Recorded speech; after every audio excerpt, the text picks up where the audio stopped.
আমরা এতক্ষণ জেনার আগ্রহী ছিলাম, তিনি আমাদের মাঝে চলে আসছেন। আমরা সকলে একটু তাকবীর দেই। নারায়ে তাকবীর। প্রধান মেহমানের আগমন, প্রধান মেহমানের আগমন, মাওলানা জাহাঙ্গীর আলম জিহাদি সাহেব হুজুরের আগমন, প্রধান মেহমানের আগমন। আজকের মাহফিল, আজকের মাহফিল ইসলামের শত্রুরা, ইসলামের শত্রুরা নারায়ে তাকবীর। আলহামদুলিল্লাহ ভাই, আমরা যারা এখন এদিক ওদিকে ঘোরাফেরা করতেছি তারা আমরা সকলেই খুব দ্রুত এসে মাহফিলে বসে পড়ি। আমাদের যুবক ও তরুণদের উদ্যোগে আপনারা খেয়াল করেছেন লেখা আছে তাফসিরুল কোরআন মাহফিল। প্রধান বক্তা ইনশাআল্লাহ তাফসিরি করবেন, উনি সব জায়গায় তাফসিরি করেন, ইনশাআল্লাহ এখানেও করবেন। যেহেতু তাফসির পোস্টারে লেখা আছে তাফসিরি হবে ইনশাআল্লাহ। আপনারা সকলে শেষ পর্যন্ত থাকবেন তো ইনশাআল্লাহ? সকলেই থাকবেন তো ইনশাআল্লাহ? মেহমানকে দাওয়াত করে যদি মেজবান দূরে থাকে তাহলে কিন্তু এটার অপমান করা হয়। এই জন্য আমরা যারা এদিক ওদিকে ঘোরাফেরা করতেছি সকলে আমরা এসে জমে বসে যাই। এবং আমি দৃষ্টি আকর্ষণ করে বলবো মা বোনদের, আপনারাও যারা এখনো বাসার মধ্যে রয়েছেন খুব দ্রুত ভাবে আপনারা আপনাদের মহিলা প্যান্ডেলে এসে বসে যান। ইনশাআল্লাহ হযরত বয়ান পেশ করবেন, আমরা যেন কিছু নিয়ে যেতে পারি এমন নিয়ত করবেন। আমরা যেন কিছু নিয়ে যেতে পারি এটাই নিয়ত করবেন, যে আসছি কষ্ট করে, অনেক শীতের মধ্যে না আসলে কেউ বাধা দিত না। আরামের ঘুমকে হারাম করে, রাত ভালো হয়ে গেছে 10টা, আরামের ঘুমকে হারাম করে আসছেন, সকলেই কিছু নিয়ে যাবেন। সকলে বলুন ইনশাআল্লাহ। এই পর্যায়ে আপনাদের সম্মুখে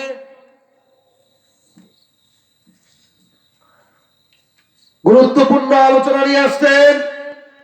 18,000 মাখলুকের মধ্যে আমি দিয়েছি, যার কারণে পাখির বাচ্চা যখন আরেকটা পাখি ধরতে আসে, বাজ পাখি যখন ছোট্ট, যখন চড়ুই পাখি ধরতে আসে, বাজ পাখি জীবনটা দিয়ে দেয়, মায়ের জীবন দিয়ে দেয়, তার সন্তান ধরতে দিবে না।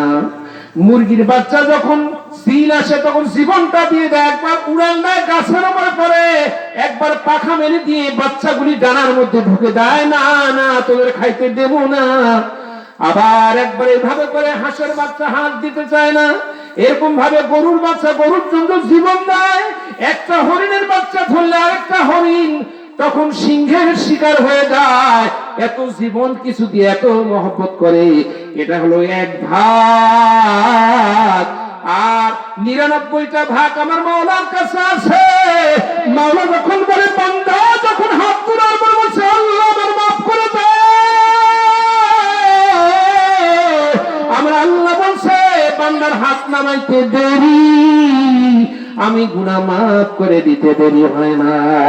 তো গফফারান তো গফফারান তো গফফার, हम गुनाहगार गुनाहगारन गुनाहगार, तो गफफारन तो गफफारन तो गफफार, हम जियादा जियादारन जिना जियादार, तो गफफारन तो गफफारन तो गफफार, हम गुनाहगार गुनाहगारन गुनाहगार, तो गफफारन तो गफफारन तो गफफार। আল্লাহ মাফ করবে, ওয়াদা আছে না নাই? চাইছেন আপনারা? সন্তান হারাইছে কানছেন, টাকা হারাইছে ব্যবসায়, মুনাফা লস হয়ে গেছে, সারা রাত কানছেন, হায়রে কি করবো, কেমনি খাবো, কিভাবে চলবে দিন, আমি তো চরম ক্ষতিগ্রস্ত হয়ে গেছি, ঈমান হারাই গেছে, কানছেন। জীবনে দুনিয়ার জীবন কয়দিনের, মাত্র কয়েকদিনের জন্য। সন্তানের জন্য যা কিছু করছেন এরা সবাই কি পর হয়ে যাবে একদিন। আপন কে? আপনার নেক আমল। জোরে বলার আপন কে? আরে দুনিয়ার জিন্দেগি তো 50 বছর থেকে 60 বছর, 70 বছর, খুব জোর অতিরিক্ত 100 বছর। 100 বছরের লোক কয়টা আছে আপনাদের চিল্লাতে? খুঁজে পাওয়া যাবে? খুব সংখ্যায় কম। এটা দেখে কি একটু চিন্তা করেন না? 100 বছরের লোক তো খুব কম এখানে, তাহলে আমি আবার বাঁচব কয়দিন? আহারে। আর যিনি কবরের লাস্টের দিন, শেষের দিন মারা যাবে, সকাল বেলা মারা গেছে, বিকাল বেলা হযরতে ইসরাফিল আলাইহিস সালামকে বাঁশিতে ফুৎকার দিতে বলছে আল্লাহ তাআলা, কিয়ামত হবে তাই। ওয়াইজাল কুবুর বসরাত আলিমাত নাফসুম মা কদ্দামাত ওয়া আখরাত। কবর ফেটে ফেটে যখন মানুষ হবে, বের হবে কিয়ামতের আদালতে কিবরিয়ায় যাওয়ার জন্য, এই কবর থেকে বের হয়ে যাওয়ার সকালে একজন মারা গেছে, লোকটাকে কবরে ফোন করছেন আপনারা, বিকালে ইসরাফিল সিংহায় ফুৎকার দিছে। এই লোকটাকে সকাল থেকে বিকাল পর্যন্ত আসাটা, এই সময়টা কমপক্ষে 40,000 বছর কবর শুয়ে থাকতে হবে। আল্লাহু আকবার বলে। আমার আপনার হিসাব করলেন, তাও আবার হিসাবটা কি হবে? ইকুয়াল টু 500 বছরে একদিন হবে। দুনিয়ার 500 বছর, কবরের জিন্দেগির বরজখের হিসাব হবে 500 বছরে একদিন। এখন গুণ করে যা হয় ততদিন থাকা লাগবে। আহা, কি বিপদ, কি মুসিবত, কি বিপর্যয় অবস্থা! একটু কি চিন্তা করলেন দিল দিয়ে? এই জন্য দিল দিয়ে ডাকলে পারে একরকম, আর আন্দা ধন্দা মনে যা চাই, লোকেরা যা করে আমিও করলাম, আল্লাহু আকবার, যা আছে কপালে হয়ে যায়, এটা একরকমের। আর দিল দিয়ে ডাক দেওয়া কি আরেক রকমের, কারণ দিলেরই হিসাব হবে আল্লাহর কাছে। ঠিক কিনা? জোর বলেন ঠিক কিনা? আপনি গুনাহ করলে আপনার মন বলে দেবে, অন্য কেউ বলতে পারবে? পারবে না। আপনি সওয়াব করলে আপনার অন্তর বলে দেবে, অন্য কেউ কি আপনার মতো বলতে পারবে?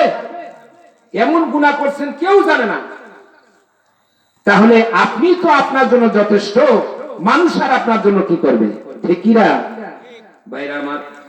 এই জন্য ফেরেশতারা সব সময় জন্য আপনার ডিউটি যদিও দেবে, কিরামান কাতিবিনা ইয়ালামুনা মা তাফআলুন।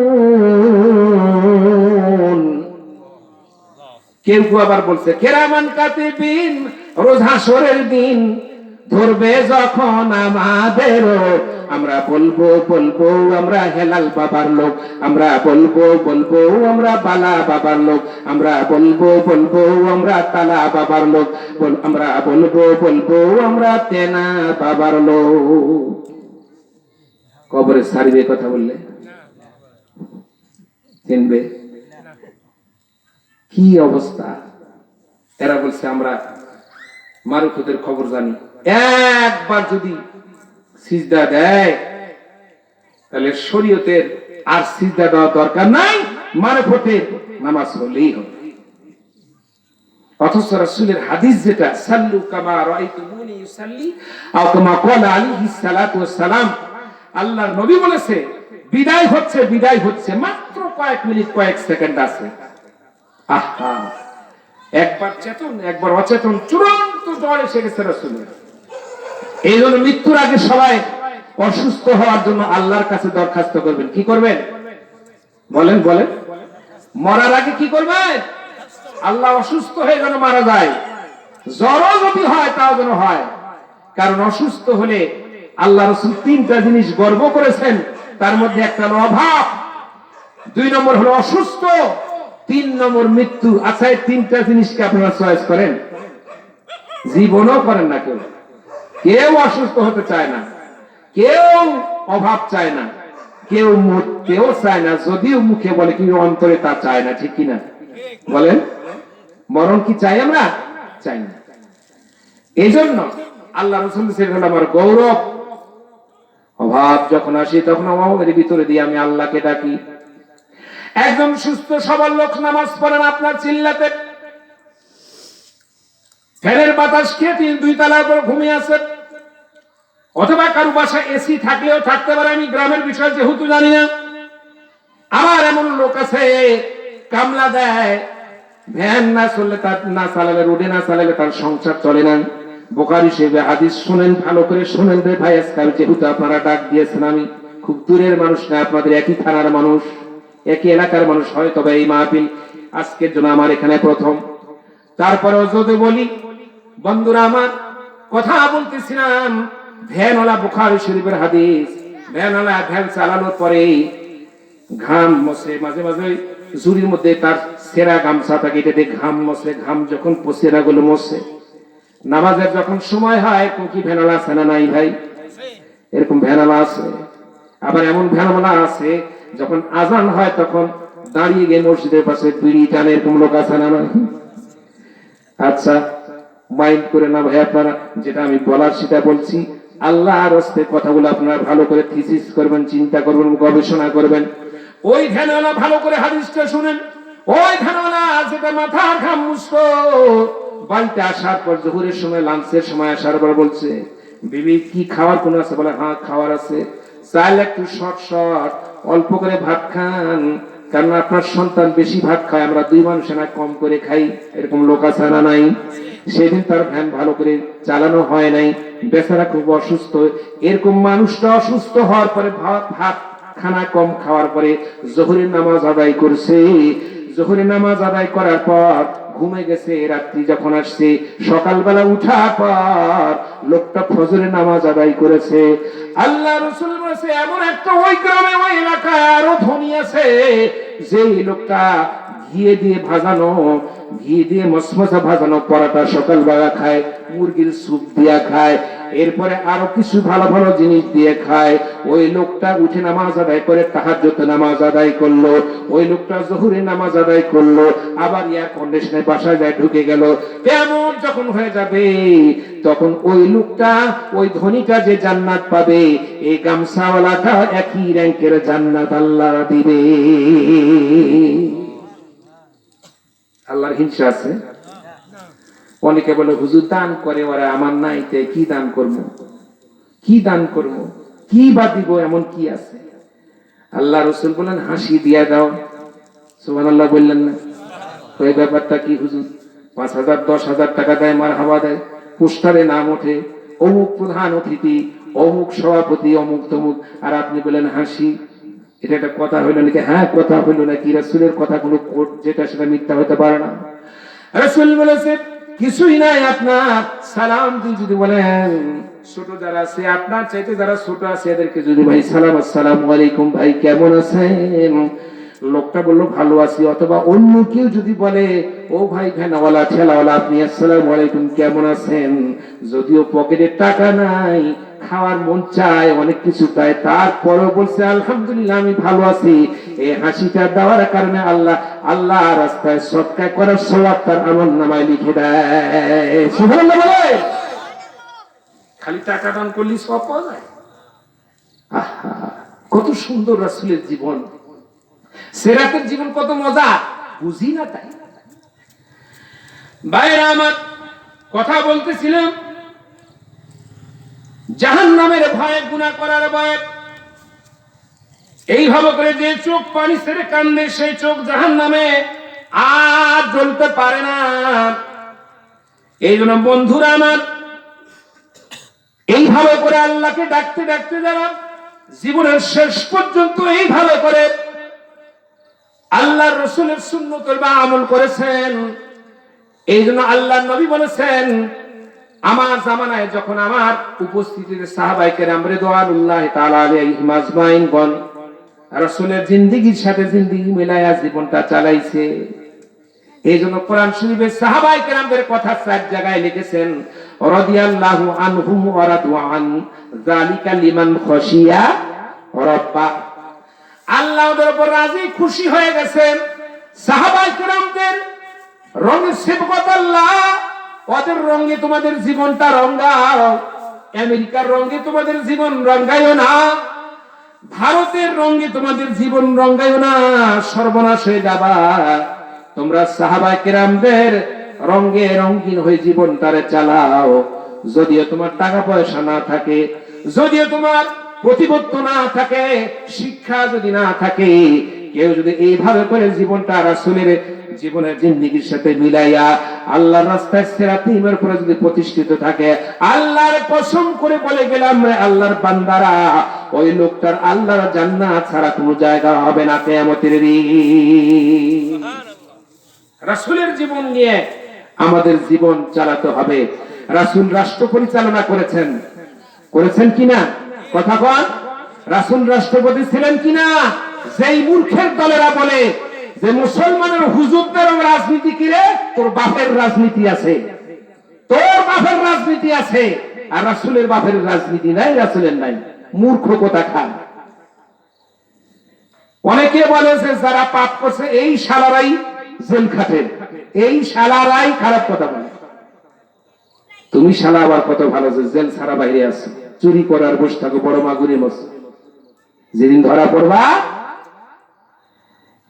ইন্না বাদশা রাব্বিকা লাশাদীদ, আল্লাহ বলছে এমন বাদশা, ইন্নাহু হুয়া ইউদি ওয়া ইউঈদ, হাত দিয়ে যখন ধরবো কেউ তোদের বাঁচাতে পারবে না। ফাআলুল লিমা ইউরিদ, আমার যাই খুশি তাই আমি করব। কথা কার? বাসবেন। যারা অহংকার দুনিয়াতে অহমিকা করেছিল চলে গেছে। ফেরাউন চলে গেছে, অনেক দিনের ইতিহাস। নমরুদ চলে গেছে, অনেক দিনের ইতিহাস। আবু জেহেল চলে গেছে, আবু লাহাব চলে গেছে, উতবা চলে গেছে, সাইবা চলে গেছে। এখনো যারা আল্লাহর বিপক্ষে হাত আঙ্গুল উচ্চারণ করে মুখ দিয়ে জোর ভাবে কথা বলেছিল, ওদের হাতে এখন অনেকেরই হাত পড়া লাগিয়ে চার দেওয়ালের ভিতরে অবস্থান করছে। আল্লাহ করতে পারে কি পারে না? ফকিরকে বাদশার চেয়ার দিতে পারে কি পারে না? বাদশাকে ভিক্ষুক বানাইয়া লাঠি মেরে ভাঙ্গা থালি নিয়ে অ্যাক্সিডেন্ট করে জিল্লতির জীবন যাপন করে চৌরাস্তার মনে দিতে পারেন কি পারেন না? এর নাম হলো ঈমান। এর নাম কি? ঈমান। অহংকার তো করার শয়তানের কাম, কোন ভালো সুস্থ মানুষের কাম নয়। আল কিবরিয়া উরিদাই, অহংকার তো আল্লাহর চাদর, আর যারা চাদর নিয়ে টানাটানি করে এরা সুস্থ মানুষ না, অসুস্থ মানুষেরা। কিসের অহংকার তোমার? তোমার সাথে শিক্ষা কি শয়তানের কম ছিল? তোমার চাইতে কি শিক্ষা শয়তানের কম ছিল? মুআল্লাকাতুল মালাইকা তাকে ডিগ্রি দেওয়া হয়েছিল চতুর্থ আসমানের চেয়ারে, তাও এরকম কাঠের চেয়ারে নয়, সোনার ময়দানে মতির চেয়ার। সোনার ময়দান পা রাখা, মতির চেয়ার, সেখানে বসে টিচিং দিতেন, টিচারি করতেন। সেটা হলো ফেরেশতাদের দিতেন টিচার। এটা কি যেমন তেমন টিচার? 6 লক্ষ বছর ইবাদত করেছে। তোমার দাদা পর্যন্ত যদি হাজী সাহেব পর্যন্ত থেকে দেন 6 লক্ষ ইবাদত করেছেন, খুঁজে পাওয়া যাবে না। এরপরও সীমা লঙ্ঘন করার কারণে লানতের জিনজির পরে তাকে কুখ্যাত শয়তান বানিয়েছে। তোমার মতো লোক, যে লোকটা সকালবেলা জোরে মাইক ফাটাইয়া কথা বলে, খুব তোখর বক্তা, খুব ভাষণ দিল, খুব ভালো, বিকাল থেকে খাওয়া, এমন খাওয়া খাইছে, এমন পায়খানা হয়েছে, পরের দিন বলছে হসপিটাল ছাড়া বুদ্ধি নাই। এই তো তোমার শক্তি। অহংকার কোন মানুষের বানায় না। অহংকার যিনি করতে পারেন তিনি কে? ইন্নাকা আলা কুল্লি শাইইন কাদির। বিশ্ব ব্রহ্মাণ্ড যিনি পরিচালনা করেন তিনি তো অহংকার করতে পারে। কুল ইউহয়ী ওয়া ইউমীত, যিনি মৃত্যু দিতে পারে, জিন্দা করতে পারে, তিনি তো অহংকার করতে পারে। তুলিজুল লাইলা ফিন নাহার ওয়া তুলিজুন নাহারা ফিল লাইল ওয়া তুখরিজুল হাইয়্যা মিনাল মাইয়িতি ওয়া তুখরিজুল মাইয়িতা মিনাল হাই। যিনি দিনকে রাত, রাতকে দিন, জিন্দাকে মরা, মরাকে জিন্দা, তিনি তো একমাত্র অহংকার করতে পারে। ঠিক কি না ভাইরা আমার? কথা বলতেছিলেন বন্ধুরা আমার। এই জন্য সব সময়ের জন্য ভয় করতে হবে একমাত্র ইত্তাকুল্লাহ, একমাত্র ভয় করতে হবে কাকে? ঈমান নিয়ে যদি আপনারা জীবন যাপন করতে পারেন, ইয়া আইয়ুহাল্লাযীনা আমানু ওয়া আমিলুস সালিহাতি কানাত লাহুম জান্নাতুল ফিরদাউসি নুজুলা খালিদিনা ফিহা। ঈমানদার যারা, তাদেরকে আল্লাহ পাক জান্নাতুল ফিরদাউস দান করবেন, ফার্স্ট ক্লাস জান্নাত দিবেন। কি ক্লাস দিবেন?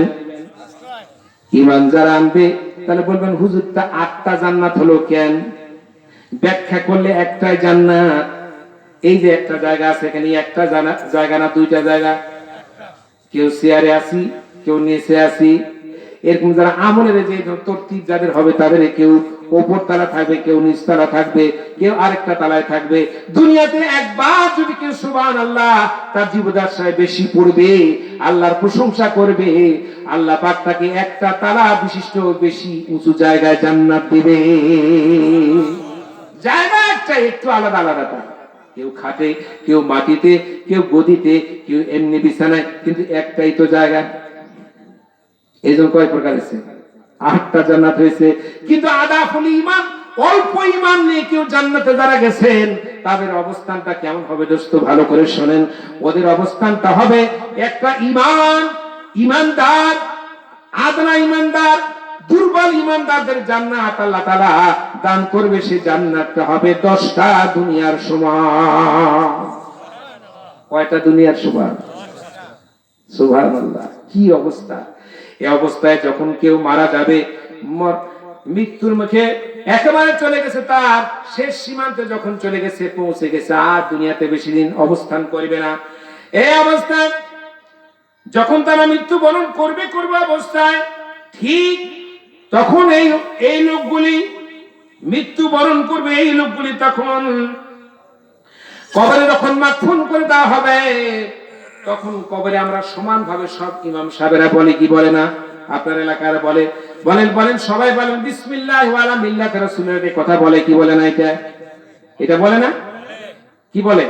বিসমিল্লাহ ওয়া আলা মিল্লাতি রাসূলিল্লাহ। আচ্ছা বলেন, সমানভাবে বলেন। আমি বলছি না যে সিল্লা বা গন্ডগোল আমার ওয়াজ শোনার পর করেন, আমি একদম গন্ডগোল পছন্দ করি না।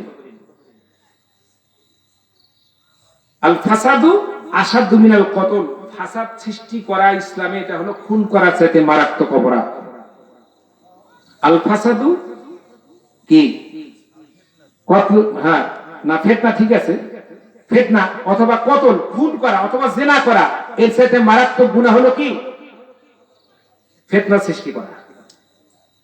এখন একটা লোক এমন ছিল, মনে করেন আপনাদের গ্রামে, খুব সায়েন্টিফিক ভাবে বলছি আমি, মানে একবারে সে কোনো কারো পক্ষ নিয়ে বলছি না, আপনাদের বিবেক দিয়ে বিবেচনা করবেন। নামাজ পড়লো না, হজ করলো না, রোজা করলো না, যাকাত করলো না, শরীয়তের বিধান তার উপর ছিল, সে ধনী মানুষ, সে নামাজ পড়তে পারতেন, তিনি দান খয়রাত করতে পারেন, কিচ্ছু করলো না, সে তামচ্ছন্ন জীবন যাপন করার পর মরে গেল। আর এই লোকটাকে যে আপনি বললেন বিসমিল্লাহি ওয়া আলা, কথা কি সঠিক হলো না ব্যাঠিক হলো? আপনারাই উত্তর দেন, আমি দেব না। সারা জীবন নবীর সাথে মিল নাই। একটা লোক আওয়ামী লীগ করে, জীবনও কোনদিন পার্টি অফিসে যায়নি, জীবনও মিটিং মিছিলে যায়নি, জীবনও কোন দলের নেতা তাকে চেনে না। এখন মরে যাওয়ার পর বলছে একবার ডাহা সে আওয়ামী লীগ করতে, এটা কি মেনে নিবে? জোরে বলেন। রাসূলের মিল্লাতের সাথে কোনো সম্পর্ক আপনার নাই, আন্দাজে একটা বলে দিলাম বিসমিল্লাহি ওয়া আলা মিল্লাতি রাসূলুল্লাহ। রাসূলের সুন্নাত দুনিয়া জীবদ্দশা আমল করলো না, আর মরার পর আপনি তুলে দিলেন রাসূলের সুন্নতের উপরে, এটা কি বিশ্বাস কেউ করবে? তাহলে কথাগুলো কত ভুলের মধ্যে আমরা আছি। তাই বলে বলবেন যে হুজুর তাহলে কি মাটি দিয়ে দেবেন খালি এমনিতে?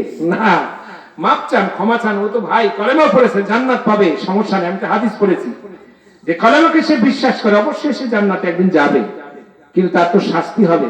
এটা কি নিজের বিবেক দিয়ে বিবেচনা করে কি বুঝতে হবে না? এই জন্য মরে যাওয়ার সময় এটা পড়ার আগে, এই মিথ্যা সাক্ষ্য দেওয়ার আগে লোকটাকে যদি অনুরোধ করে ভালো হওয়ার জন্য যদি আপনি বলেন, তাহলে আপনার বলা থেকে আপনি তো বেঁচে গেলেন, আপনি ধরা থেকে তো বেঁচে গেলেন, ঠিক কি না? যারা বলেন ঠিক কি না? কুল্লু ইখওয়ানিল মুসলিমিন, প্রত্যেকটা মুসলমান ভাই ভাই। সুতরাং এরা যখন কবরে যাবে, ইমানদার যারা ইমান আনার পরে, এদের অবস্থাটা কি হবে সম্পর্কে আমি কথা বলবো ইনশাআল্লাহ। ভাইরা আমার, এবার আল্লাহ রাব্বুল আলামিন যখন এইভাবে রেখে আসা হবে কবরের ভিতরে, রেখে আসার পরে তখন তারা ফেরেশতারা বলবে মান রব্বুকা, তোমার রব কে? তোমার রব কে? আচ্ছা, রবের সাথে কোনো সম্পর্ক নাই, তাহলে কি এটা বলা যাবে? যদি রবের সাথে সম্পর্ক থাকে তাহলে সবকিছু বলা যাবে যে রব, রব্বি আল্লাহ। যারা ইমানদার তারা উত্তর দেবে কি? জোরে বলেন, রব্বি আল্লাহ, আমার রব হলো আল্লাহ। দ্বিতীয় প্রশ্ন করলাম আমার দীনুকা, তোমার দিন কি, তোমার ধর্ম কি? আচ্ছা, আপনারা পরিচিত কথা যদি ওয়াজ না জানেন, ভালো করে একটু আমার পয়েন্টের সাথে আমরা মিলে যান, কথা ঠিক হবে। ওয়াকিমুস সালাত ওয়া আতুজ যাকাত, এই কথাটা কোরআন শরীফে আছে না নাই? কয় জায়গায়? জি, 82 জায়গায় দেখছেন আমার সাথে শ্রোতারাই বেশি চাঙ্গা। হ্যাঁ, 82 জায়গায় আছে হুজুর ওয়াকিমুস সালাত ওয়া আতুজ যাকাত আন আকিমুদ্দিন লা তাতাফাররাকু। কোরআন শরীফে আছে আন আকিমুদ্দিন, আর দিন প্রতিষ্ঠার ব্যাপারে আল্লাহ 130 বার অথবা 28 বার বলেছেন। জোরে বলেন সুবহানাল্লাহ। 82 বার বেশি না, 130 কি 28 কোনটা বেশি? তাহলে দাওয়াত দরকার আছে না নাই সমাজে? কই আপনারা দেন? কই দাওয়াত দেই হুজুর, যখন 40 হয় তখন দিই, যে মরছে সাপ আছে এখন 40 খাওয়া যাওয়া মুনাজাত করে সারা জীবন। 40 আগে মরার আগে একটা লোকের আমলের দরকার না মরার পরে আমলটা দরকার? জরুরি কোনটা বলেন? মরার পরে যদি আপনার 40 পোড়াও না হয়, কুরমাও না হয়, আল্লাহর ওলি যদি আপনি আল্লাহর বন্ধুতে পরিণত হতে পারেন, আল্লাহর কসম করে বলি আল্লাহর বান্দারা, আপনার জানাজা কেউ যদি না পড়ার লোক থাকে তাহলে আপনার জানাজা আল্লাহর আসমানে রহমতের ফেরেশতা দিয়ে হবে। যারা বলেন সুবহানাল্লাহ। কত সহজ নয় যে খালি এমনি যা করবেন তাই হয়ে যাবে। ইসলাম অত সহজ না, তার নিয়মের উপর দিয়ে চলবে। এবারে শোনা বলে ভাইয়ের আমার, অমা দিনুকা, তখন তিনি বলবেন দিন আল ইসলাম, আমার দিন আমার ধর্ম ইসলাম। ইসলাম শান্তির ধর্ম না অশান্তির ধর্ম? জোরে বলেন। বিশ্ব ইসলামে যদি বলেন সাদ আর জুবায়ের গুরু, সাদ গুরু যখন জুবায়ের গুরু দল ভারী হয়েছে, দে মাথার বাড়ি দিয়ে ঘুমে আছে, তখন 6টা মারিয়ে শেষ। আচ্ছা বলেন তো, এটা কি বিশ্ব ইসলামের চরিত্র? এটা কি চরিত্র না বিশ্ব পান্ডামি করা চরিত্র? এটা বিশ্ব পান্ডামি করা চরিত্র। যারা নীরবে মানুষকে খুন করে, আল্লাহ রাসূল এই ব্যাপারে হাদিস শরীফে বর্ণনা করেছেন যে সেবাবুল কুফরু ওয়া কিতালুহু কুফরুহু, সেবাবুল ফুসুক ওয়া কিতালুহু কুফরুহু। আপনার বুখারী শরীফের হাদিস আব্দুল্লাহ ইবনে মাসউদ থেকে হাদিস কানা বর্ণনা করা হয়েছে, যারা মানুষকে গালি দেয় বিনা কারণে অন্যায় ভাবে, ওর দল করে না তাই আরেকটা দল গালি দেয়, কোন চরিত্র আমাদের দেশে আছে না নাই? জোরে বলেন আছে না নাই? নৌকার পক্ষে হলে, নৌকার দল ভারী হলে ধানের শীষের গালি দেয়, ধানের শীষ ভারী হলে নৌকারে গালি দেয়। এটাই যদি চরিত্র হয় তাহলে এটা কি চরিত্র বলেন? জোরে বলেন এটার নাম কি চরিত্র? মানুষ কি শিখবে এটা দেখে। এই জন্য কাউকে গালি দেওয়া যাবে না, কাউকে কোনো ব্যাপারে গালি দেওয়া যাবে না। আক্রোশী, তারপরে সুরেশ্বরী, তারপরে কি বলে এই শরী ওই শরী, বাংলাদেশে এত নাম আমি বলতে পারবো না। এই বদনা শরীফ, তালা শরীফ, যত শরীফ গুলো আসার কারণে ভালো যারা পীর আউলিয়া দেশে, বাংলাদেশ 12টা আউলিয়া দেশ, পীর সাহেবদের দেশ, এদের এই এরা আসার কারণে এই ভালো লোকগুলাকে ডিলিট করে দিতেছে। জোরে বলুন ঠিক কিনা? এটা 12টা আউলিয়া দেশ। সিলেটের শাহজালালের দুধারি তরবারি এখনো আছে বাংলাদেশে। ওই কি খুন করছে কারে? আপনি সাত গ্রুপের লোক হলেন আর ভারত থেকে হুকুম দিলেন আর মাথার বাড়ি দিয়ে মারেন, এটা কি চরিত্র ইসলামের? এটা আদর্শ। আপনার আদর্শ দেখে, আপনার পঞ্চনীতি দেখে মানুষ আপনার কথাবার্তা দেখে অভিভূত হয়ে যাবে, চরিত্রবান হয়ে যাবে। অথচ আপনাকে দেখে মনে হয় যে এটা একটা পান্ডা ছাড়া, খুনি ছাড়া কিচ্ছু হতে পারে না। এর দ্বারা ইসলামের উন্নতি হবে নাকি অবনতি হবে? যারা বলেন অবনতি আর উন্নতি হবে। ভারত থেকে আমদানি করা হচ্ছে একটার পর একটা স্টিম লাঞ্ছনা হচ্ছে ইমানের উপরে। ভারতের মসজিদ শুধু বাবরি মসজিদ নয়, আরো কয়েকটি মসজিদ ভাঙ্গা হয়েছে। এখন দুঃসাহস দেখিয়েছে তারা, তারপর দেখেছে, তারপরে বলছে যে সম্রাট শাহজালালের এইটা করার পরে এখন কি বলছে যে আমরা শাহজালালের আম খাস, দেওয়ানি খাস, তারপরে আগ্রার তাজমহল মুসলমানের কোন ধরনের চিহ্ন থাকবে না, অস্তিত্ব সব বিলীন করে দেব। এই জন্য প্রথমে আয়াতে কারিমা সূরা সব থেকে বলেছি, যুগে যুগে যুগান্তর থেকে যারা ইসলামের নূরকে নির্বাপিত করতে চেয়েছে আল্লাহ তাদের অ্যাকশন নিয়েছে। জোরে বলেন ঠিক কিনা? বাংলাদেশের মানুষ কিছু বলে না, বলে না, বলে না, বলে না, বললে কিন্তু ছাড়বে না, ধরে না, ধরে না, ধরে না, ধরলে ছাড়বে না। শান্তিপ্রিয় মানুষের, ঘুমন্ত মানুষের উপরে যখন আঘাত করা হবে, মানুষ বিরক্তি, তিক্ততা তখন বেড়ে যাবে, ঠিক কিনা? কারণ বাংলাদেশের মানুষের কাছে ভারতের মতো স্বয়ংসম্পূর্ণ দেশ না হতে পারে, ভারতের মতো অস্ত্র শস্ত্র না থাকতে পারে, ভারতের মতো আর কিছু না থাকতে পারে, কিন্তু একটি জিনিস মূল্যবান সম্পদ রয়েছে বাংলাদেশের মানুষের কাছে, তা হলো ইমানের সম্পদ আছে। জোরে বলেন ঠিক কিনা? জোরে বলেন ঠিক কিনা? এই দেশ স্বাধীন হওয়ার পরে শুধু কোন 9 মাস ধরে যুদ্ধ বিগ্রহের পরে 30 লক্ষ শহীদের রক্তের কিনা ইঞ্চি ইঞ্চি জমিন লাল হয়ে 26,000 বর্গ মাইলে এই বাংলাদেশে আজান দিয়ে সূর্য উদিত হয়েছে, অস্তমিত হয়েছে। আগামী দিনে এই বাংলাদেশের ষড়যন্ত্র তারা আঙ্গুল তুলে ভয় দেখায়, সাবধান করে দেয়। কোন সাবধানতে হকের পক্ষে কোন মুসলমান আপনার ভয় করবে? জনগণ ভয় করবেন? জন্মশ্রী একদম মৃত্যু হবেই, কিন্তু আল্লাহ অবস্থায় জীবন দিতে কারা কারা হয়েছেন হাত তুলে বলেন নারায়ে তাকবীর, জনগণ নারায়ে তাকবীর। ভাইরা আমার, বন্ধুরা আমার, शेर की औलाद होकर गीदड़ों की बंदगी, मौत तुझे बेहतर है, तेरे जिंदगी बाद है। বিশ্ব যখন এগিয়ে চলেছে, আমরা তখন পিছে বহু তালাকের ফতুয়া খোঁজে ফিকা কিতাব জোশে। যদি মনে করেন কবির কথা, মুসলমানিত্ব হারানোর পরে চরিত্র যদি ভারতের মতো হয়, চরিত্র যদি পাশ্চাত্যের মতো হয়, চরিত্র যদি আমেরিকার মতো হয়, তাহলে ভাইরা আমার চীনের উইঘুরের মতো যদি হয়, ভারতের কাশ্মীরের মুসলমানের নির্যাতিত নিপীড়িত নিষ্পীড়িত হচ্ছে, এদিকে করার কোনো খবর নাই। মুসলমানেরা গরুর গোশত খাওয়ার অপরাধে মুখ সেলাই করে দেওয়া হচ্ছে জীবিত অবস্থায়। এরপরে আপনার কি দেখেছেন যে বাংলাদেশের কোন হিন্দু রেখে শুয়োরের গোশত খাওয়ার পরে মুখ সেলাই কেউ করছে? জোরে বলেন করছে নাকি? ভারতের মসজিদ ভাঙার পরে বাংলাদেশের কোন মসজিদ মন্দির কি ভেঙেছে? যদিও ভেঙেছে 4টা কি 5টা মন্দির ভেঙেছে। এরা ভারতের এজেন্ডা বাস্তবায়নের জন্য বাংলাদেশের যারা কিছু হিন্দু রিপোর্টে পাওয়া গেছে, এই হিন্দুরা দালালি করে তাদের কাছে দাদা বাবুদের খুশি হওয়ার জন্য কাম করেছে, কোন মুসলমান করে নাই। সুতরাং এটা নিষেধ আছে আল্লাহ রাসূলের।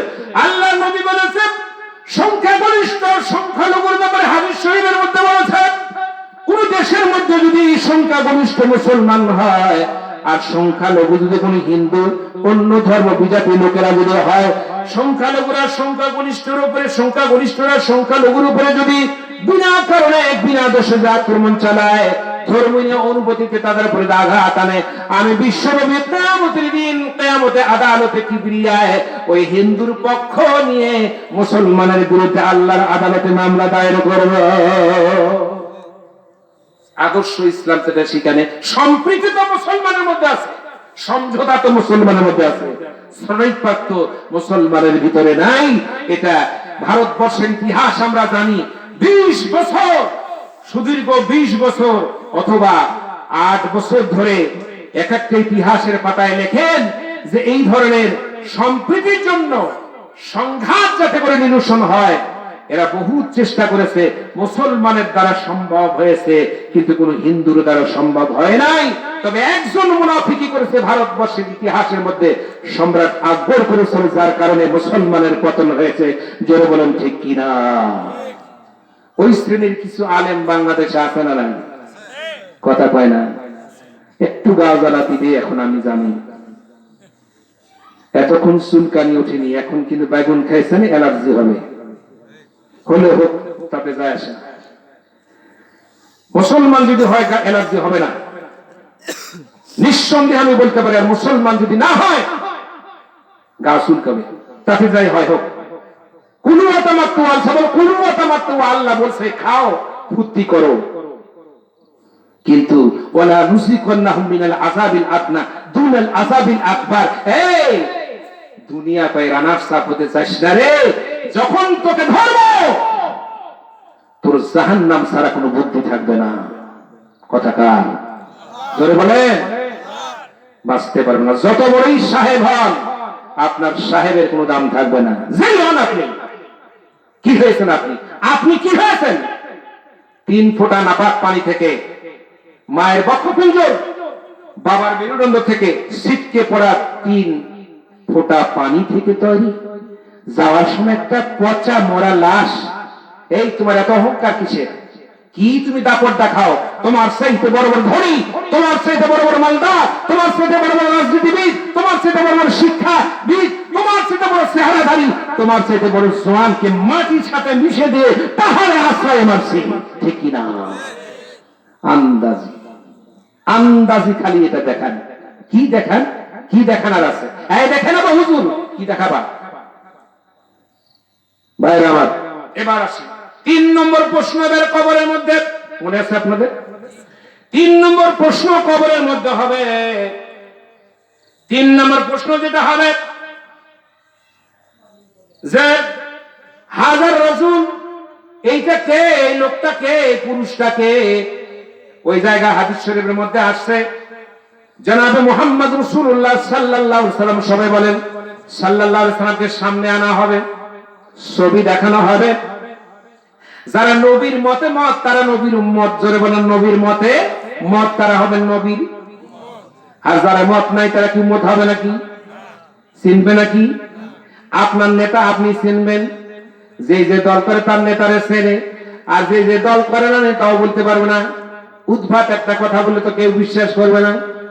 ভাইরা আমার, আল্লাহ নবীকে যখন সামনে আনা হবে তখন ইমানদার যারা তারা পট করে ভুলে ফেলে দেবে, প্রশ্নের জবাব, সওয়ালের জবাব দেবে, উত্তর দেবে নবিয়ুকা মুহাম্মদ রাসূলুল্লাহ সাল্লাল্লাহু আলাইহি ওয়াসাল্লাম, এটা আমার নবী হযরত মুহাম্মদ রাসূলুল্লাহ সাল্লাল্লাহু আলাইহি ওয়াসাল্লাম। এরপরে তখন বলবে, ওই সময় হুজুর সাল্লাল্লাহু আলাইহি ওয়াসাল্লামের চেহারা মুবারক দেখে যখন চিনতে পারবে আর সমস্যা হবে না।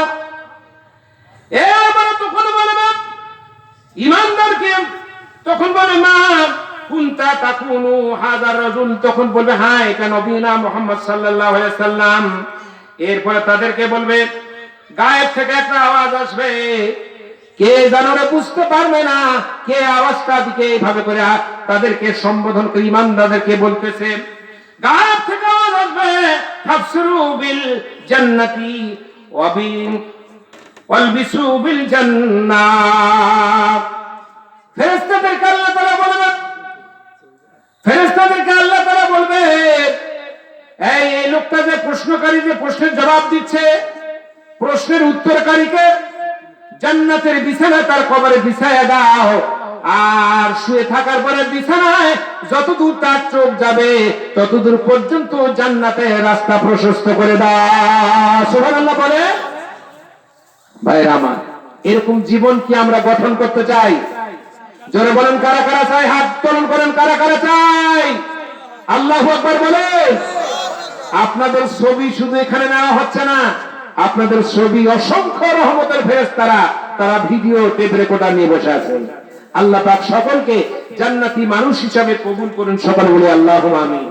আমি বলছিলাম আপনাদের যে কিয়ামতের আগে মসজিদ পাকা হবে, একটা কিয়ামতের লক্ষণ বলছিলাম, তাহলে তো জানা দরকার আছে না নাই? হাদিস কোরআনের আমি শেষ করে দেবো, আমার টাইম আছে, আমি বেশি করবো না বয়ান, আমি বেশি বয়ান করবো না, অভ্যস্ত নই আমি সাধারণত 2 ঘন্টা আলোচনা করে থাকি। তো ভাইরা আমার, বড় বক্তা নই, তবে আমি 2 ঘন্টা আলোচনা করে থাকি। বিশেষ করে রাত 12টার পর আমি আলোচনা করি না। রাত 12টার পর অনেকে নামাজ আদায় করে, অনেকের বিশ্রামের কষ্ট হয়, কালকে হয়তো শ্রম দিবেন, আরো কিছু করবেন, সবকিছু মিলে আমি বিবেচনা করে দেখি। কথা আমি সমাপ্তির দিকে যাব, কেউ উঠাউঠি করবেন না, কেউ উঠাউঠি করবেন ইনশাআল্লাহ। ভাইরা আমার, এই জন্য আল্লাহ রাব্বুল আলামিন এইভাবে করে যখন জান্নাত তাদেরকে দিয়ে দিবে, আর মসজিদ কিয়ামতের আলামত কি জন্য আমি বললাম, এইটা মুমিনদের আপনার কোয়ালিটি সম্পর্কে জানলেন, তাদের অবস্থা আপনারা বুঝলেন। আর এখন মসজিদটা পাকা হচ্ছে হুজুর, কিন্তু মসজিদটা কেন কিয়ামতের আলামত এটা জানা দরকার আছে না নাই? ভাই আল্লাহ এই জন্য বলেছেন, আল্লাহ নবী বলেছেন মাসাজিদুহু আমিরাতুন ওয়া হিয়া খারাবুহুম মিনাল হুদা। আল্লাহ পাকের রাসূল বললেন মসজিদগুলো হবে পাকা, কিন্তু হেদায়েত থেকে মানুষ অনেক দূরে চলে যাবে। কার কথা? আল্লাহ রাসূলের কথাটা। মাসাজিদুহু আমিরাতুন ওয়া হিয়া খারাবুহুম মিনাল হুদা। মসজিদগুলো, ইমারতগুলো পাকা হবে, কাঁচা থেকে পাকা হবে, টাইলস হবে, এয়ার কন্ডিশন হবে, ফ্যান থেকে এয়ার কন্ডিশন হবে, এত সুন্দর কারুকার্য মসজিদে হবে, ফুলের ঝাড়গুলো লাগানো থাকবে, কিন্তু ইমানদার লোক পাওয়া যাবে না, হেদায়েত উঠে যাবে। কি ভাই, এরকম অবস্থা আমাদের হয়েছে কি হয়েছে না? জোরে কোন হয়েছে কি হয়েছে না? এই জন্য ईमानदार ব্যাপারে বলছেন মসজিদু মে বানালি হ্যায়, मस्जिद तू बनानी है, सब भर में ईमान के हरारत उलू में, मन पुराना पापी रहा बरसों में ना नमाजी बनना सिखा। ভাইরা আমার, মন চাইলেই একটা সুন্দর মসজিদ বানানো যায় টাকা পয়সা দিয়া, কিন্তু মসজিদ বানানো বড় কথা নয়। মসজিদ বানানোর পরে মসজিদ থেকে ইমানদার লোকের অভাব হয়ে যাবে। ভাইরা আমার, মসজিদে আগের যেমন লোক ছিল এখন অনেক বেশি লোক হয়, কিন্তু ইমানদার লোক খুঁজে পাওয়া যায় না, খুব কম। জোরে বলেন ঠিক কিনা? বন্ধুরা আমার, এরপরে পাপ তো আমি মন থেকে মোচন করতে পারলাম না, কিন্তু মসজিদ বানানোর পর তো কোনো লাভ হবে না, কারণ পাপ থেকে আমি যখন বিরত হতে পারে নাই, তখন মসজিদ বানায় কোনো লাভ নাই। অধিকাংশ বাংলাদেশের যারা সুদ খায়, ঘুষ খায়, এরকম লোক মসজিদের সেক্রেটারি, সভাপতি আছে না নাই? ওই যে বলছি এবার চুলকানি উঠবে, গ্রামের লোক বলছে দাও দাও, ওই লোকে পয়সা টয়সা হয়েছে, টাকা পয়সা, অনেক জমি টমি আছে, মার্কেট আছে, দিলেও কি দাও, আর একটা বন্যা ফকির খাই দিবে, আন্দাজে দিয়ে কি হবে? এটা নামাজি হয়ে লাভ নাই, ওইটা দেখ, নামাজি হয়ে লাভ নাই। কি ভাই, এরকম এলাকায় বলে না, আমি অনেক এলাকায় বলে, এখানে বলে এরকম, বলে এখানে কি করে, এরকম করে না, না করাটাই ভালো। অনেক এলাকায় করে। এরপরে মসজিদ তৈরি হবে না, এই জন্য বলে মসজিদোं में मरसिया का है बिना माफी ना रही। मस्जिदों में कभी अल्लामा इकबाल बोलेन, मस्जिदों में मरसिया का है के नमाजी ना रहे, यानी तस्बे वसाफे हिजाजी ना रही।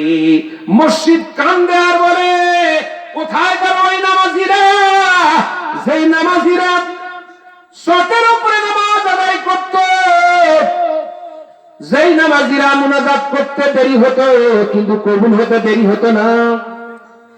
ভাইরা আমার, কোথায় চলে গেল সেই মসজিদের মুসল্লিরা, যারা একবার আল্লাহ বলে ডাক দিলে আল্লাহ তার চেয়ারে কুরসিতে তার বসে থেকে আওয়াজ শুনতে পেত?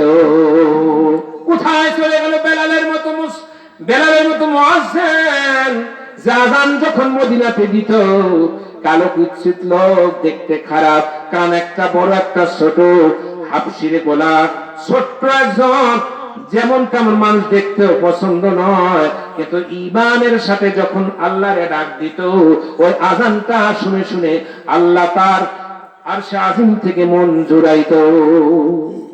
এজন্য ভাইরা আমার, ঈমানদার লোকের দরকার আছে, কিন্তু ঈমান হারা লোকের আর সংখ্যা বেশি না কম? জোরে বলেন। শেষ করে দেবো তো, শেষ করে দেবো, কথা কোন? জি, কেমন হলো? দ্বিমত হলো, দ্বিমত হয়ে গেল।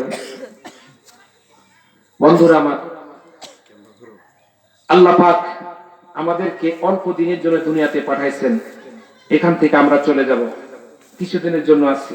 আচ্ছা বলেন তো ভাই, মানুষ হায়াত বাড়ে না কমে?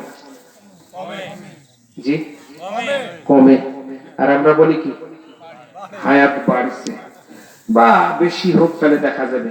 ভাই নামাজ পড়েন, ভাই রাসূলের সুন্নত রাখেন, ভাই আল্লাহর রাস্তায় একটু চলেন, ভালো করে কথা বলেন। তখন বলছে হোক বয়স টয়স হোক, মানে বয়স আর হয়নি,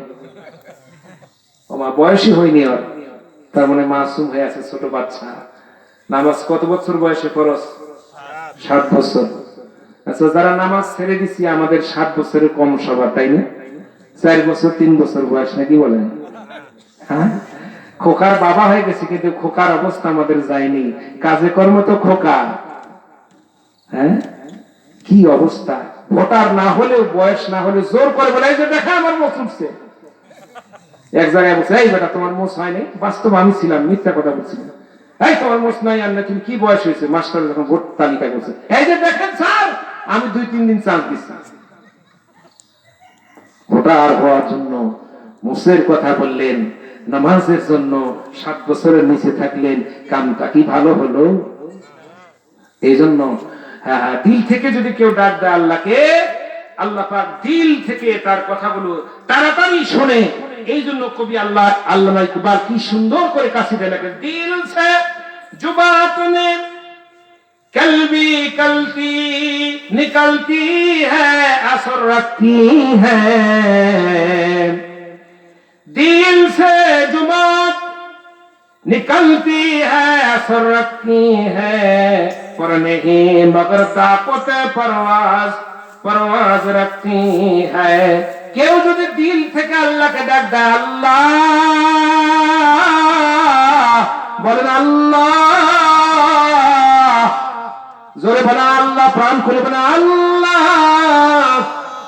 হতে পারে আপনার জীবনের কোনদিন নেক আমল কবুল হয়েছে কিনা জানা নাই, আমারও হয়েছে কিনা আমি জানি না, কিন্তু আবেগের সাথে কেউ যদি বলে আল্লাহ, এই আল্লাহ বলার কারণে আপনার জিন্দেগির গুনাহ মাফ হয়ে যাবে। কারণ আমার আল্লাহ তাআলা বলেন, মানুষ যখন গুনাহ করার পরে বলে আল্লাহ গুনাহ করছি আমি, গুনাহ তো সংখ্যা নাই, 1-2 নাই, একক দশক শতক নাই, হাজার নাই, অযুত নাই, লক্ষ নাই, কোটি নাই, মিলিয়ন নাই, বিলিয়ন নাই, ট্রিলিয়ন নাই, সিলিয়ন নাই, অক্টিলিয়ন নাই, অক্টিলিয়নের পরে আর কি আছে আমি জানি না। এটা এক্সামিনাররা বলছে, এটা বলছে অঙ্কবিদ যারা, তারা বলছে 1 ট্রিলিয়ন ফ্যাক্ট্রিলিয়ন যাই বলেন, এরপরে যদি কেউ বান্দা আল্লাহকে ডাক দেবে, আল্লাহ আমি চোখের সামনে দেখতেছি, যখন চক্ষু বন্ধ করছি, চক্ষু বন্ধ করার পরে তখন দেখছি পাহাড়ের মতো বড় বড় গুনাহ হয়ে গেছে, আল্লাহ এটা কেমনে মাফ হবে গো আল্লাহ? আল্লাহ বলছে, বান্দা রে, তোর চোখের সামনে পাহাড়ের মতো গুনাহ দেখতে পাচ্ছ, কিন্তু আমার রহমত বিশাল আসমানের মতো তোমাকে মাফ করার জন্য দাঁড়িয়ে আছে।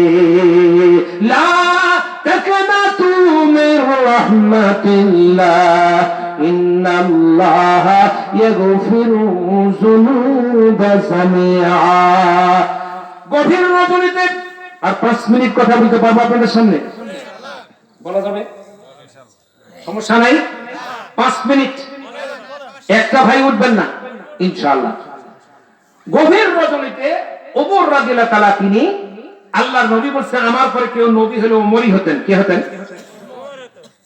ওমর রাদিয়াল্লাহু তাআলা গভীর রজনীতে তিনি যাচ্ছেন তার সাথী সঙ্গী নিয়ে, লোকজনের খোঁজ খবর নেওয়ার জন্য। আর আমাদের দেশের অনেক নেতা আছে রাত্রিতে যায় বোতল খাওয়ার জন্য, সারা রাত সারাদিন খুব জনসেবা করছে, খুব ক্লান্ত, কয়েক দিনে লাল পানির মাথাটা ঠিক করি, কালকে বড় কেস আছে, আবার ধরা লাগবে, আপনারা মাইন্ড করেন না। আবার বোতল খায় আমাদের দেশের মানুষেরা, আর ওরা কি করে? খোঁজ খবর নিতে যায়। এরপরে ওমর রাদিয়াল্লাহু তাআলা গভীর রজনীতে চলতে গিয়া অনেক লোক দেখতে পাচ্ছেন না অন্ধকারের ভিতরে, আর আমাদের নেতারা আগেও থাকে, পুলিশ, ল্যান্ড ফোর্স, সেনাবাহিনী, পিকআপ বাহিনী, এই বাহিনীর শেষ নাই। তারপরে এখনো অনেকে আছে এমন জায়গায়, বাহিনী তো দূরে কথা, একটা ফকরনিও দেখতে যায় না, ঠিক না বাকি? ফকরনিও কয় না যে আমার প্রাণ দিছিল, দেখে আসি আমার নেতারা সেলুট করি। রাগ করেন না, চরিত্র মানুষকে উচ্চ শ্রেণী নিয়ে যায়, চরিত্র মানুষকে নিচে নিয়ে যায়, কথা ঠিক কিনা ভাইরা আমার? ওমর রাদিয়াল্লাহু তাআলা তিনি চলতেছেন পথের মধ্যে, হঠাৎ করে তিনি তখন বলছে, আশাব্যঞ্জক কোন, নিরাশা হওয়ার মতো কোন আয়াত কোরআন শরীফের মধ্যে আছে নাকি? পেছন দিক থেকে কিছু লোক বলল, হুজুর আছে। তখন বলল, কোন আয়াত আছে? তখন বলল, ফামাইয়ামাল مثقال ذرة خيرا يره ومن يعمل مثقال ذرة شرا يره। কিয়ামতের দিন কেউ যদি সরিষার রায়ের দানা পরিমাণ গুনাহ করে অথবা সওয়াব করে, এটা অবশ্যই আল্লাহ তাআলা মিজানের পাল্লায় ওজন করবে, সে প্রত্যক্ষ করবে। এই কথা শোনার পরে সবার চোখ থেকে পানি পড়া শুরু হয়ে গেল। ওমরও কাঁদতে শুরু করে দিলেন। ভাইরা আমার, ওমরের মতো মানুষ যে নবীর পরে নবী হলো ওমর হতো, সেই ওমর পর্যন্ত কান্না শুরু করে দিল। কান্না মোচন করার পর বলছে, এবার বলছে, এই তোমরা কি বলতে পারো? সেটা হলো কি? সেটা হলো আশা ব্যঞ্জক কোন আয়াত আছে নাকি কোরআন শরীফের ভিতরে? তখন ফট করে একজন বলছে, হুজুর আছে, আমি বলতে বললাম, আমি বলবো। হ্যাঁ হ্যাঁ, তুমি বলো কোন আয়াতটা আছে? তখন বলছে, লা তাকুনাতু মির রাহমাতিল্লাহ ইন্নাল্লাহা ইয়াগফিরু যুনুবা জামিয়া। আল্লাহ তাআলা বলল, ও আমার বান্দারা, আমার রহমত থেকে তোমরা বিচ্ছিন্ন হও না, আলাদা হও না, আশা ছেড়ে দিও না। বান্দা যদি কঠিন গুনাহ করে আর আমার কাছে ক্ষমা চায়, আমি ক্ষমা করে দেব। হাদিস শরীফের মধ্যে এসেছে, একজন মহিলা জিনা করছে, বাচ্চা পেটের মধ্যে আসছে, আসার পর রাসূলের দরবারে গেছেন। রাসূল হুজরায় ঢুকবে, ঠিক পেছন দিক থেকে ডাক দিছে, হুজুর, ইয়া রাসূলুল্লাহ সাল্লাল্লাহু আলাইহি সাল্লাম, আল্লাহর নবী মেহেরবানি করে বলেন তো, আমি জিনা করছি, জিনা করার পরে অপরাধ করছি, জিনার পাপ করেছি, এরপরে বাচ্চা পেটে এসে গেছে। আল্লাহ নবী গো, আল্লাহ কি আমারে maaf করবে নাকি? আল্লাহ রাসূল বলল, তোমারে maaf করে দিবে না, যাও যাও, তুমি চলে যাও। আল্লাহর বান্দী তখন হতাশা হয়ে চলে যাচ্ছে। কিছুক্ষণ পরে জিবরাইল আসার পরে আল্লাহ রাসূলকে বলে দিলেন, ওই লোকটা হতাশাগ্রস্ত হয়ে বুকের মধ্যে থাপ্পড় দিতেছে আর বলছে, হায় হায়, আমার গুনাহ maaf হবে না, আমি জাহান্নামী হয়ে গেছি, আমার গুনাহ আর maaf হলো না, জাহান্নামের মধ্যেই আমাকে অবস্থান করতে হবে, আল্লাহ maaf করবে না। তখন পেছন দিক থেকে আল্লাহ রাসূলকে বলে, ডাক দাও মহিলাটারে। আল্লাহ পাক ওই মহিলা তওবা করার কারণে আসা আইয়া বাসাকা রাব্বুকা মাকামান মাহমুদা, আশা করা যায় তার উত্তম জায়গায় আল্লাহ পাক অবস্থান করাবেন। এইজন্য আল্লাহ তাআলা মহিলার গুনাহ maaf করে দিয়েছে। সুবহানাল্লাহ, মাশাআল্লাহ। আমি এতক্ষণ পর্যন্ত আমি আপনারা অধীর আগ্রহে আমার মতো নগণ্য